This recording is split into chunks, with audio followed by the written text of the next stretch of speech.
Bismillahirrahmanirrahim. Assalamualaikum warahmatullahi wabarakatuh.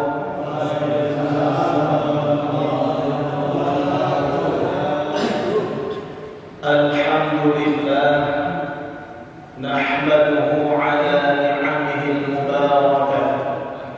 Ashhadu an la ilaha illallah wahdahu la syarika lah, wa ashhadu anna sayyidana Muhammadan abduhu wa rasuluhu al-mustafa al-mujtaba, la nabiyya wa la rasula ba'dah. Allahumma salli wa sallim wa karrim wa 'azzim wa zid wa barik wa tarham wa tahannan ala 'abdika wa habibika wa rasulika nabiyyina karim Muhammad bin Abdillah wa ala alihi wa ashabihi wa man tabi'ahum bi ihsanin ila yaumiddin. Amma ba'du. Yang sama-sama kita hormati segenap pengurus DKM Dewan Kemakmuran Musalla Alfiyah Al-Istiqamah beserta segenap jajarannya, yang sama-sama kita hormati seluruh hadirin yang dimuliakan Allah Subhanahu wa ta'ala. Alhamdulillah, kembali bertahqiq lisan kita memuja dan memuji kehadiran Allah, karena nikmat Allah masih senantiasa kita rasakan selama ini, saat ini, dan insya Allah nanti-nanti. Jadi nikmat Allah yang banyak ini, Allah cuma minta kita bersyukur, minimal dengan mengucapkan Alhamdulillahi Rabbil Alamin. Kemudian salawat dan salam tercurah limpahkan kepada baginda Nabi Muhammad sallallahu alaihi wasallam, dengan senantiasa lisan kita melafazkan salawat kepada beliau. Allahumma salli wa sallim ala sayyidina Muhammad wa ala ali sayyidina Muhammad. Hadirin jamaah musalla Alfiyah Al-Istiqamah yang dimuliakan Allah Subhanahu wa ta'ala, sejatinya manusia itu diciptakan oleh Allah tentu mempunyai maksud dan tujuan. Rabbana ma khalaqta hadza batila. Di dalam Al-Quran sudah dijelaskan, wahai Tuhan kami, tidaklah Engkau menciptakan sesuatu apapun tanpa maksud apapun, gak mungkin. Pastilah Allah menciptakan sesuatu, ada tujuan, hikmah besar di balik sesuatu yang Allah adakan, yang Allah ciptakan. Termasuk Allah Ta'ala mengadakan makhluk yang bernama manusia kita ini. Tentu adanya kita di muka bumi ini bukan hanya sebagai pelengkap isi alam, bukan. Pasti ada tujuan dan maksudnya Allah. Di antaranya dihadirkan manusia ini, Pak, tujuannya sebagai khalifah, itu jelas. Khalifah artinya pemimpin. Artinya apa? Orang kan sering bilang wakil Tuhan di muka bumi, itu manusia, wakilnya. Wakil Tuhan. Gak usah jauh-jauh. Sulit jadi wakil Tuhan yang benar, wakil rakyat aja dulu. Kerjaannya gampang katanya. Gajinya 3 juta tambahan per bulan. Per hari, bukan per bulan, Pak. 3 juta per hari, sebulan 100 juta lebih. Kerjaannya cuma 3. Tidur, main HP, terakhir joget. Itu kalau wakil rakyat yang keblinger. Tapi kalau wakil rakyat yang benar, tidak begitu. Artinya apa? Manusia dihadirkan ke atas permukaan bumi ini tujuannya adalah sebagai khalifah, menegakkan hukum-hukum, undang-undang, ayat-ayat konstitusinya Allah. Jadi ayat-ayat konstitusinya Allah disebut dengan ayat-ayat suci Al-Quran namanya. Kemudian yang kedua, tujuan manusia dihadirkan di atas permukaan bumi ini ternyata Allah jelaskan di dalam surah Al-Dhariyat ayat ke-56. A'udzu billahi minasyaitonir rajim. Wa ma khalaqtul jinna wal insa illa liya'budun. Tidaklah kami jadikan jin, berarti jin itu pak janiyun, janana asal katanya. Jadi Profesor Quraisyihab ketika menafsirkan surah An-Nas, minal jinnati wan nas, jin, janana, janiyun, artinya apa? Sesuatu yang tidak kelihatan oleh mata telanjang, tidak bisa dilihat. Makanya jin itu agak bisa dilihat dengan mata telanjang. Lawannya apa? Wal ins. Ins itu adalah sesuatu yang bisa dilihat oleh mata, bisa dirasa oleh panca indera, sesuatu yang wujud. Jadi kalau jin itu nggak kelihatan, al-ins, manusia itu kelihatan. Tidaklah Allah menjadikan manusia dan jin ini kecuali tujuannya illa liya'budun, supaya beribadah. Ustaz, ibadah apa cuma sholat doang? Kagak. Ibadah apa cuma puasa doang? Kata siapa? Ibadah berarti semuanya, Ustaz. Iya. Bagi orang yang beriman, semua yang dia kerjakan, mulai dari bangun tidur sampai tidur lagi, bisa bernilai ibadah. Dan ada bait syairnya Pak, masih ingat qasidah Nasidariyah? Ini ibadah, itu ibadah, di mana-mana ada ibadah. Ini ibadah, itu ibadah, di mana-mana ada ibadah.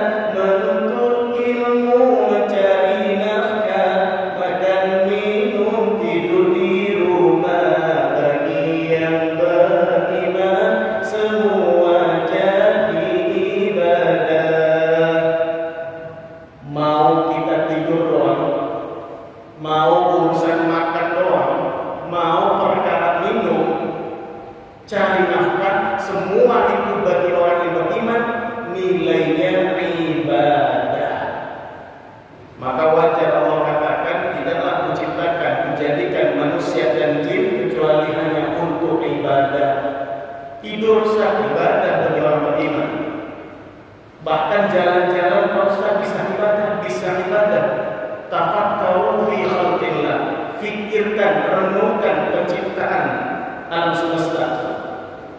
Jadi Pak, ayat-ayat Allah di muka bumi itu enggak cuma satu, ayat-ayat Qur'aniyah bukan, ayat-ayat qauliyah saja bukan.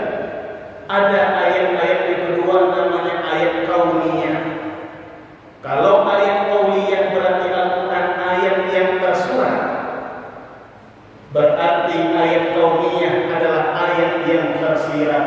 Kata orang Padang, alam takambang jadi guru. Jadi belajar dari alam semesta. Nah, terus ibadah yang paling vital apa? Ternyata pada sekian banyak ibadah yang Allah perintahkan kepada kita selaku manusia, ada satu ibadah yang kalau ibadah ini baik, maka baik seluruh amalan yang lainnya. Jadi ibadah ini merupakan barometer, tolok ukur. Kita sering bilangnya tolak ukur, yang benar tolok kalau dalam bahasa Indonesia, tolok ukur. Jadi standarnya dari situ. Kalau ibadah yang satu ini baik, maka selanjutnya amal ibadah yang lainnya insya Allah baik. Kalau ibadah yang satu ini mohon maaf rusak, maka rusaklah seluruh amalan yang lainnya. Apa kira-kira Pak? Amalannya adalah sholat. Jadi sholat ini yang pertama. Jadi kalau ada orang sholatnya aja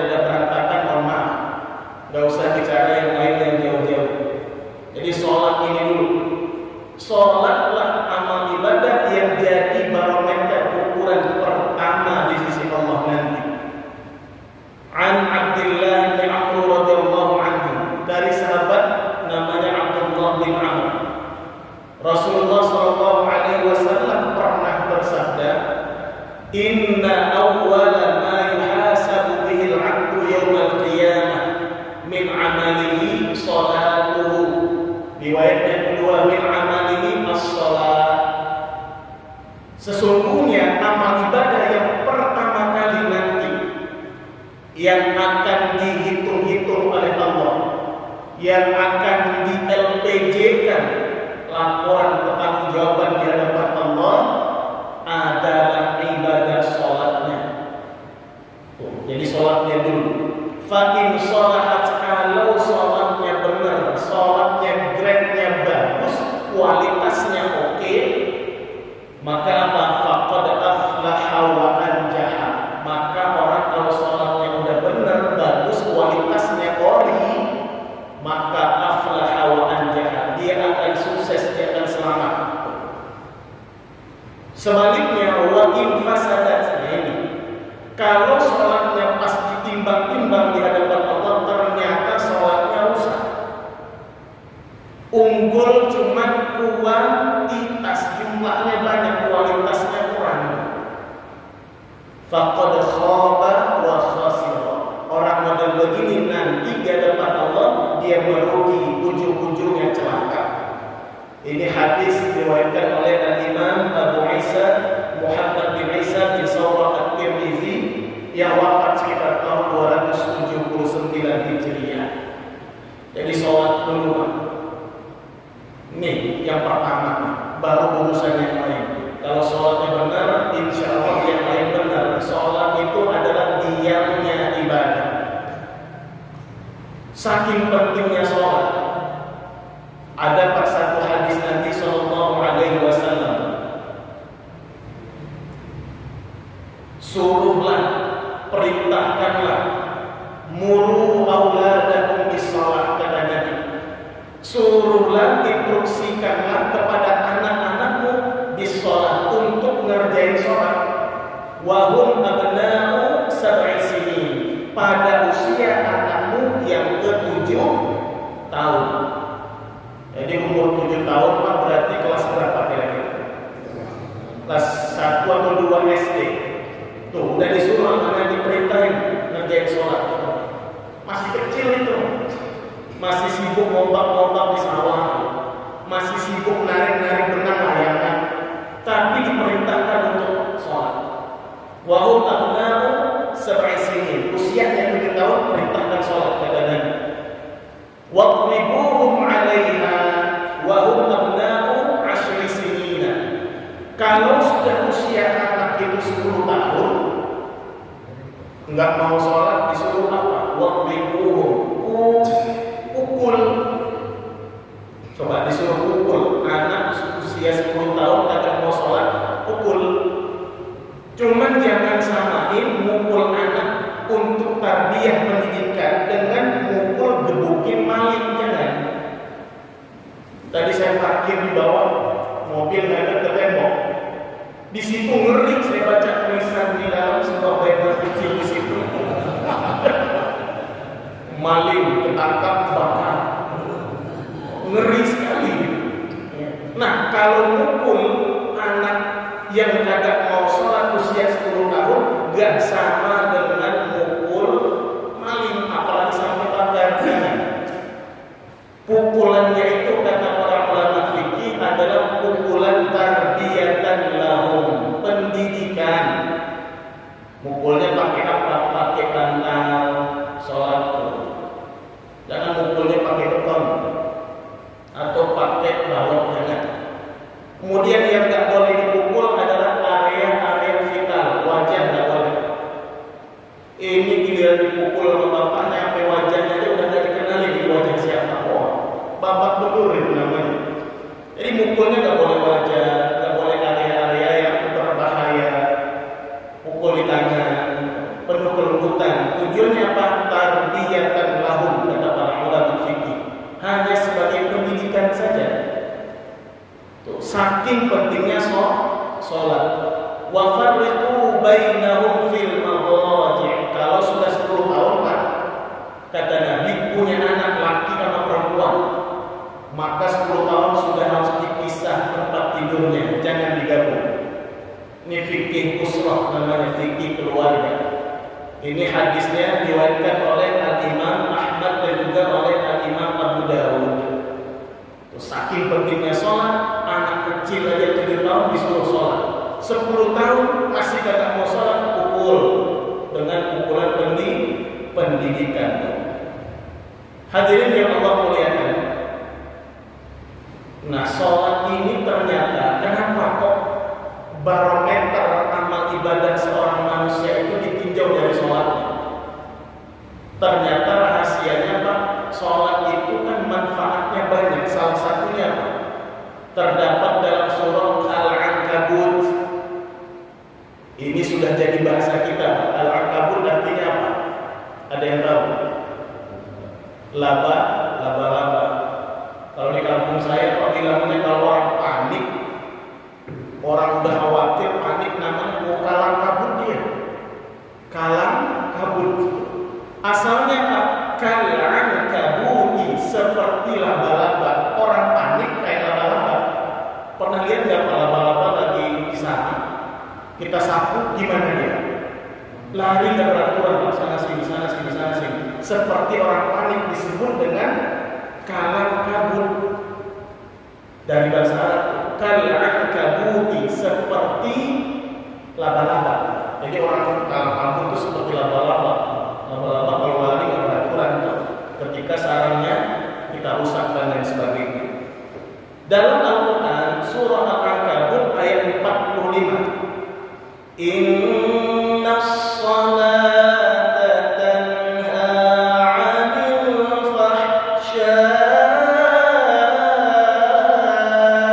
wal munkar. Sesungguhnya salat itu dapat tanha, mencegah dari perbuatan keji dan perbuatan munkar. Itu rahasia sholat. Makanya Pak, kalau sholatnya benar, orang itu nggak mungkin fahsya, nggak mungkin munkar. Selesai urusan kan begitu. Apa itu fahsya? Fahsya itu Pak perbuatan keji. Sebagian ulama mengartikan fahsya itu lebih kepada perbuatan maksiat untuk dirinya, kepada dirinya, zalim dengan diri sendiri, itu disebut dengan fahsya. Sementara munkar kata sebagian ulama artinya apa? Kejahatan, kemaksiatan yang dia lakukan terhadap orang lain. Makanya kemungkaran di mana-mana kita bisa menyaksikan. Makanya Nabi bilang dalam hadis, redaksinya apa? Man ra'a minkum munkaran. Siapa yang melihat kemungkaran? Kenapa? Karena kemungkaran itu adalah suatu kejahatan, kemaksiatan terhubung terkait dengan orang lain. Tapi kalau fahsya terkait dengan dirinya sendiri. Makanya hadisnya bukan man ra'a minkum fahsya'a, bukan munkar. Karena ada kejahatan terhadap orang lain, namanya kemungkaran. Tuh. Jadi kalau sholatnya benar Pak, terhindar dari perbuatan keji dan munkar, terhindar dari kejahatan terhadap dirinya, terhindar dari kejahatan terhadap orang lain. Nah, kalau sudah begitu kan aman, rapi urusan. Ustaz, kalau memang sholat itu mencegah pelaku dari perbuatan keji dan munkar, tapi kenapa kok banyak orang yang sholat tapi masih korupsi? Banyak Pak model begitu. Orang yang sholat tapi dia masih hobi nyakitin orang. Orangnya sholat tapi pas keluar masjid, keluar musola, julid, gunjingin, gibahin orang. Orangnya sering sholat tapi jahat dengan tetangga. Kok ada orang model begitu Ustaz? Jawabannya ada. Orangnya sholat tapi kadang-kadang juga mabuk. Gimana dong Ustaz? Katanya sholat mencegah dari perbuatan keji dan munkar. Nah ini kan orang sholat tapi dia masih maksiat. Sholat jalan, maksiat kagak ketinggalan. Itu gimana? Jawabannya Pak ada di dalam kitab namanya Sirrul Asrar wa Mazharul Anwar fi ma yahtaju ilaihi al-abrar. Ini kitab genrenya tasawuf. Ustaz, tasawuf itu sesat. Kan ada yang model bilang begitu. Kalau tasawuf sesat berarti tazkiyatun nafs juga sesat. Berarti ilmu adab juga bisa sesat.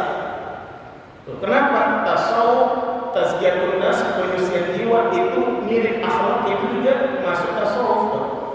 Persoalan ada yang nyeleneh, persoalan ada tasawuf yang menyimpang, ya di mana-mana ada penyimpangan. Di dalam akidah ada yang menyimpang banyak. Di dalam persoalan syariat ada yang menyimpang banyak. Di dalam persoalan akhlak, hati, nurani banyak yang menyimpang banyak. Jadi di setiap bidang itu akan ada yang namanya penyimpangan. Berarti bukan berarti mewakili suatu ilmu itu jelek, bukan. Mohon maaf kalau begitu cara berpikirnya. Coba lihat, orang muslim banyak nggak yang zalim? Banyak. Banyak nggak yang jahat? Banyak. Apakah Islam itu jelek berarti? Kan nggak bisa kesimpulan begitu. Oknumnya, Islamnya tetap suci, sempurna, muslimnya bisa saja salah. Itu poinnya.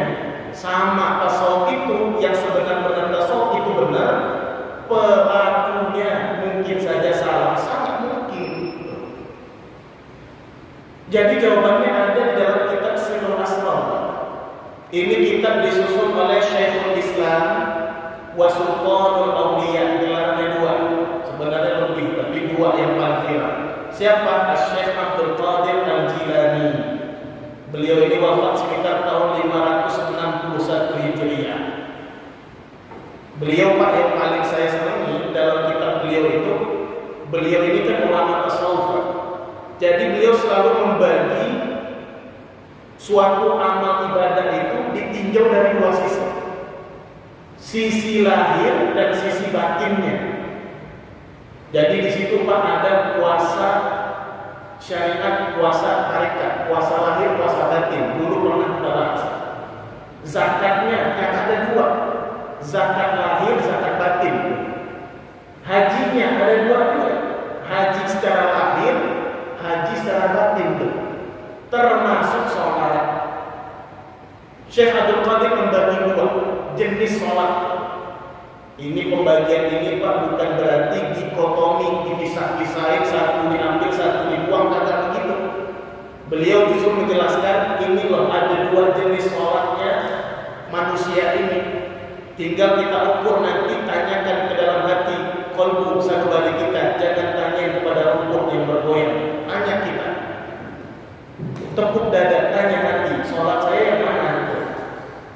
Yang pertama, kata Syekh Abdul Qadir, ada namanya sholatus syariah, sholat lahir, sholat secara syariat.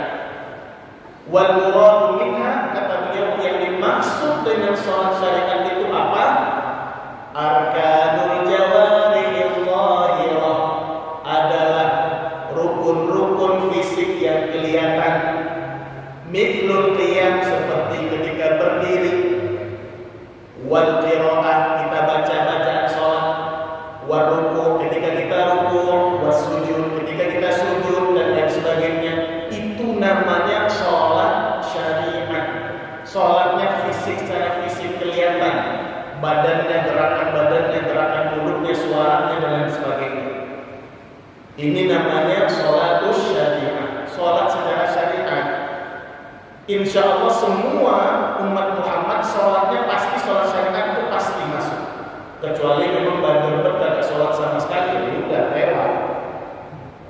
Fahiyya mu'aqqadah, kata beliau, sholat syariat ini hanya temporary, sementara doang. Sholat subuh paling 6 menit selesai. Sholat zuhur paling 8 menit kelar. Asar sama, maghrib paling 8 menit selesai. Ada batasnya, temporary, sementara. Nah yang kedua, ada namanya sholatul thariqah, sholat secara tarekat. Maksudnya gimana Ustaz? Sholatul qalbi, kata Syekh Abdul Qadir, sholatnya hati. Ini kayaknya mengada-ada ini bid'ah. Dari mana ada pembagian begitu? Tunggu dulu. Jadi Syekh Abdul Qadir Al-Jilani nafsirin surah Al-Baqarah ayat 238. Hafizu 'alas shalawati was salatil wusta wa qumu lillahi qanitin. Al-Quran bilang begitu. Jagalah olehmu salat-salat dan juga salat yang wusta, salat yang tengah. Dan kerjakanlah salat itu qanitin, secara khusyuk, secara taat kepada Allah.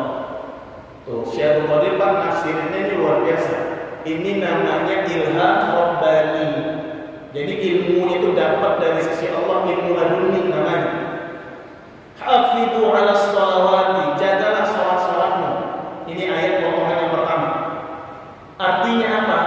As-shalawatul maktubat, salat-salat yang wajib. Khamsu marrat, kata beliau, yang 5 waktu itu 5 kali. Apa aja nama salatnya? Subuh, zuhur, asar, maghrib, isya. Itu tafsir ayat bagian yang pertama ini. Itu yang disuruh jaga. Yang dijaga apanya? Awqatuha, waktu sholatnya, wa arkanuha, rukun sholatnya, wa syurutu sihatiha, syarat sahnya sholat, wa sunaniha, sunah-sunahnya sholat. Itu yang dijaga. Was-shalatil wusta. Nah, di sini Syekh Abdul Qadir Allah kasih ilmu yang luar biasa. Dan jagalah pula sholat yang pertengahan. Wusta itu wasat tengah artinya.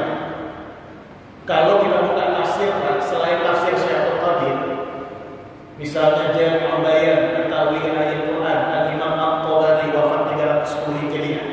Buka tafsir yang lain Al-Wasil Al-Quran Al-Karim Syekh Muhammad Said Al-Tawi. Buka tafsir yang lain Al-Ma'ani disusun oleh Al-Imam Al-Alusi. Buka tafsir Syekh As-Sawi Al-Tafsir Jalalain Syekh Ahmad As-Sawi. Buka tafsir yang lain Tafsir Jalalain Jalaluddin Al-Mahalli Jalaluddin As-Suyuti. Buka tafsir yang lain, apapun tafsirnya, pasti yang dimaksud dengan sholatul wusta, sholat pertengahan, hiya sholatul asri. Pasti maksudnya sholat asar. Ada sebagian ulama tafsir yang menafsirkan sholatul zuhri, sholat zuhur, sholat wusta itu. Ada yang menafsirkan sholatul subhi, sholat subuh yang disebut dengan sholat wusta. Jadi ayat itu memerintahkan jagalah, peliharalah olehmu sholat-sholatmu yang wajib 5 waktu, dan khusus jagalah sholat asarmu, sholat zuhurmu, sholat subuhmu. Sholat wusta itu banyak tafsirannya. Syekh Abdul Qadir tidak begitu nafsirin.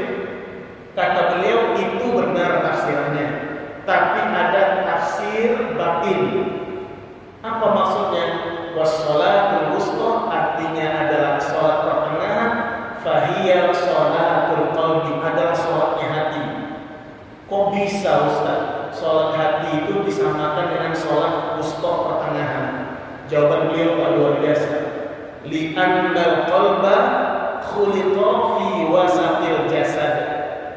Karena ternyata kata beliau hati itu diciptakan Allah persis di tengah-tengah badan. Jadi sholat wusta, sholat pertengahan, ya sholatnya hati. Kenapa? Hati itu diciptakan Allah persis di tengah-tengah badan. Bainal yamini was shimal, kata beliau, antara anggota badan yang kiri dan kanan. Bainal ulwi was sufli, antara anggota badan yang atas dan yang bawah. Bainas sa'adah was syaqawah, hati itu kadang merasa bahagia, kadang merasa tersiksa. Makanya sholat wusta, kata beliau, makna lainnya adalah sholatnya hati itu. Kata beliau, Pak, fa'in tama'at sholatul syari'ah wa sholatul wusta fatammatis sholat.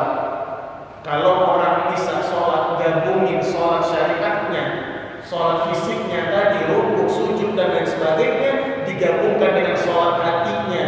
Sholat hati ini sifatnya mu'abbadah fi jami'i umri.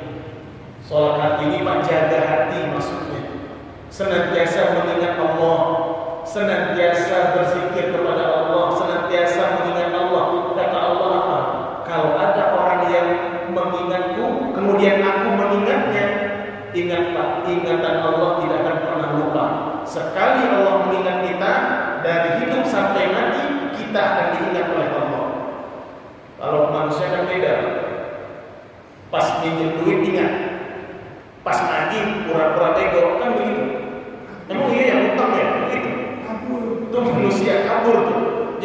bisa ilmu menghilang, nggak perlu jadi wali, bisa menghilang. Caranya gimana? Pinjam aja duit, habis itu hilang. WA kagak aktif, checklist 1, telepon nggak bisa, samperin ke rumah pagar kunci, tuh repot kan? Luar biasa. Makanya sholat hati inilah ya puncak tertinggi dari seorang hamba. Makanya Pak, kalau misalnya ada orang sholat tapi masih korupsi, mohon maaf, karena sholatnya baru sholat syariat tadi, baru gerakan, dia ruku, orang ruku, dia ruku, orang sujud, dia sujud, baru di situ, belum menyentuh ke dalam hatinya. Kalau kita maknai sholat fisik dengan makna-makna batin akan ketemu. Kita kan angkat tangan di Allahu Akbar, artinya Allah Maha Besar. Ini simbol menyerahkan diri, Pak. Coba kalau kita dipotong polisi, alhamdulillah, angkat tangan sini. Bukan saya. Allahu Akbar. Kita takbir angkat tangan. Artinya apa? Allahu Akbar, kita nyerahin kepada Allah. Allahu Akbar, Allah Maha Besar. Tapi sayang, 1000 kali sayang, ketika sholat kita ngakuin Allah yang besar, di luar sholat ternyata apa? Bisnis kita jauh lebih besar, hobi kita jauh lebih besar, kesibukan kita jauh lebih besar. Buktinya apa? Pas azan Allah manggil, ya cuek aja. Statue ke anak sekarang, setelan cuek. Tuh statue. Berarti apa? Kalau model begini berarti Allah belumlah jadi prioritas utama kita. Masih ada yang jauh lebih besar dari Allah. Di situ letak masalahnya. Padahal di sholat diajarkan Allahu Akbar, simbol penyerahan diri kepada Allah, mengakui Allah lah yang Maha Besar. Kemudian pada dalam sholat ada gerakan sujud, ya Allah. Itu kalau dimaknai secara batin dalam. Artinya apa? Ternyata ini muka, area kepala. Kepala ini kan terhormat. Makanya adanya kepala pemerintahan, kepala desa, kepala kan? Karena simbol kemuliaan. Kepala yang mulia ini ketika kita sujud kita taruh paling rendah di lantai lagi. Mohon maaf, tulang ekor kita, pantat kita ini kan simbol kehinaan. Tempat keluarnya dia macam-macam, ada yang kuning, ada yang ada oranye, ada yang serpian cabenya dan lain sebagainya. Tapi ketika kita sujud, kok bisa lebih tinggi gitu tulang ekor kita dibandingkan kepala kita yang kita muliakan ini. Simbol apa? Pesannya jelas, bahwasanya ketika kau sujud, hilangkanlah segala macam bentuk kesombonganmu. Kau bukan siapa-siapa. Bahkan kan dulu pas sholat itu langsung ke tangan, supaya sadar yang kau cium itu adalah tangan, kau berasal dari sana. Jadi inti sholat itu adalah memunculkan kesadaran. Poinnya di situ. Nah makanya kalau sudah muncul kesadaran dalam hati, memaknai sholat tidak hanya sepintas sekilas dari pandangan aspek fisik saja, gerakan-gerakan badan, disertai dengan pemaknaan secara batin, menyingkap hikmah dan makna dari setiap gerakan sholat, menjaga hati, itulah namanya sholat thariqah. Tuh, jadi Pak, kesimpulan taklim kita pada kesempatan kali ini, mudah-mudahan kita bisa mulai sedikit demi sedikit memaknai sholat. Tidak hanya sholat secara syariat, tapi juga sholat secara thariqah. Jadi kalau bisa digabungkan sholat ini, sholat fisik dan sholatnya hati, insya Allah sempurna sholat kita. Jadi kata Syekh Abdul Qadir, yang membatalkan sholatnya hati. Kalau sholatnya syariat, apa yang batalin apa? Kentut, sentuhan batal, atau kentut batal. Apalagi cekirit, itu nggak usah ditanya. Itu kentut di atas kentut, cekirit batal sholatnya dia.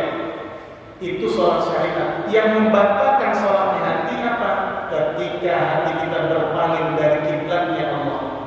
Dan Allah itu kiblatnya hati itu Allah. Kalau sudah berpaling dari sana, mulai di situ ada riya, mulai di situ ada sombong, mulai di situ ada ujub dan lain sebagainya, maksiat hati namanya. Saat itu sholatnya hati batal. Terus wudhunya gimana? Wudhu lagi. Kalau sholat secara fisik batal, wudhunya pakai air. Sholatnya hati batal, wudhunya pakai istighfar, wudhunya pakai taubat, wudhunya pakai amal-amal soleh supaya menghilangkan nilai-nilai kemaksiatan jadi itu ditulis sebagai suatu kemaksiatan dan kemungkaran. Barangkali inilah yang dapat kami sampaikan. Yang benar tentu datangnya dari Allah, Sang Al-Haq, Sang Maha Benar. Yang keliru, yang salah, yang khilaf, yang lupa tentu datangnya dari kelemahan diri kami sendiri selaku hamba-Nya Allah. Kepada Allah kami mohon ampun, kepada jamaah